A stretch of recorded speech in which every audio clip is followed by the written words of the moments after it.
ملکہ بلقیس ایک دور افتادہ وادی میں رہتی تھی جسے لوگ آج سبا کے نام سے جانتے ہیں۔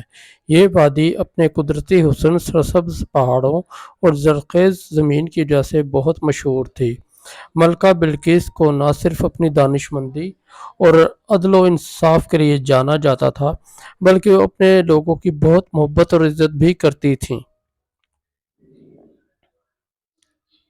ایک دن جب سورج ڈھل رہا تھا اور آسمان پر سنہری روشنی پھیل رہی تھی، ملکہ بلقیس اپنے محل کی بلند ترین مینار پر کھڑی تھیں اور وادی کا نظارہ کر رہی تھیں۔ ان کی آنکھوں میں فکر تھی، وہ جانتی تھی کہ دور دراز کی سلطنتیں ان کی طاقت اور دولت پر نظر رکھے ہوئے ہیں اور ہر طرف سازشیں ہو رہی ہیں، لیکن ملکہ بلقیس کے دل میں ہمیشہ ایک یقین تھا کہ وہ عقل و دانش سے اپنے ملک کو محفوظ رکھ سکتی ہے۔ اسی دوران ایک روز ان کے دربار میں ایک عجیب و غریب پرندہ نمودار ہوا۔ یہ پرندہ عام پرندوں سے مختلف تھا۔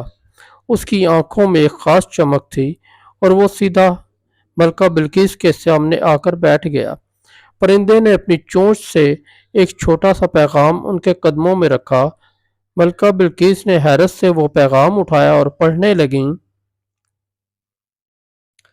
پیغام میں لکھا تھا، میں سلیمان بن داؤد، اللہ کا بندہ، آپ کو سلام پیش کرتا ہوں۔ میں نے آپ کی حکمرانی کی شہرت سنی ہے اور چاہتا ہوں کہ آپ میرے دربار میں تشریف لائیں تاکہ ہم آپس میں علم اور حکمت کا تبادلہ کریں۔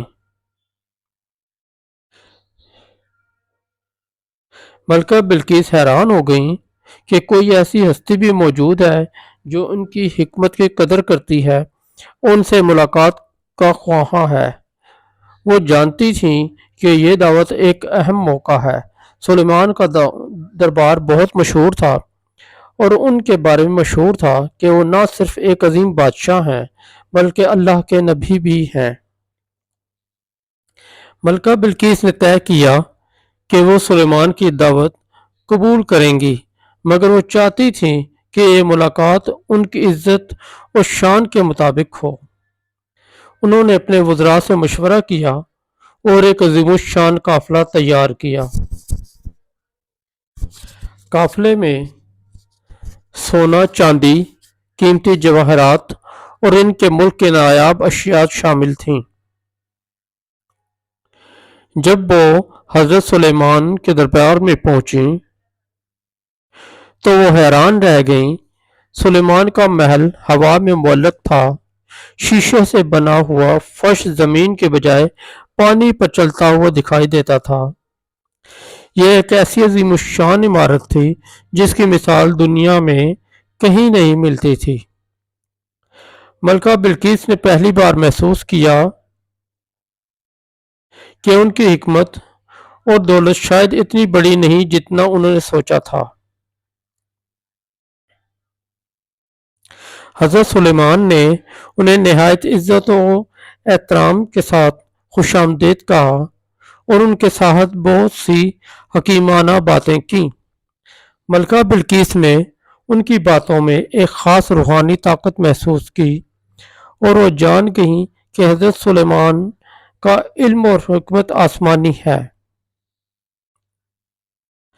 واپسی پر ملکہ بلقیس کا دل بدل چکا تھا۔ انہوں نے اپنے دل میں ایمان کی روشنی محسوس کی اور فیصلہ کیا کہ وہ اپنی سلطنت میں انصاف اور امن کا ایک نیا نظام قائم کریں گی۔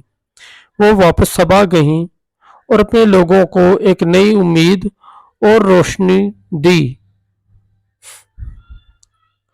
ملکہ بلقیس کا نام ہمیشہ تاریخ میں ایک دانا اور با حکمت حکمران کے طور پر یاد رکھا جائے گا، جنہوں نے اپنی عقل و فہم سے نہ صرف اپنی سلطنت کو سنوارا بلکہ اپنے دل کو سچائی اور روحانیت کی روشنی سے منور کیا۔